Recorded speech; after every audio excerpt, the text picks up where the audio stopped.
e keni menduar ndonjëherë se gjatë luftës në Kosovë një dorë e fshehtë po vepronte prapa çdo sulmi, çdo aksioni dhe çdo vendimi të madh? Jo, nuk po flasim për UÇK-n. Po flasim për Salian amerikane. Dhe më tronditësja?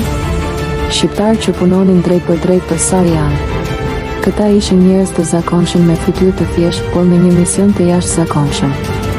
Ata përgjonin, infiltronin dhe informonin. Dërgonin koordinatat e bazave serbe, ndihmonin në evakuimin e civilëve dhe në disa raste organizonin sabotime.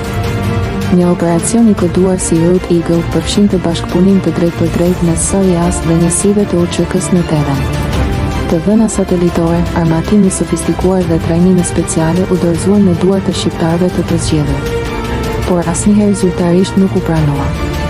Sepse ky ishte një nga ato misione që nuk ekziston në letra.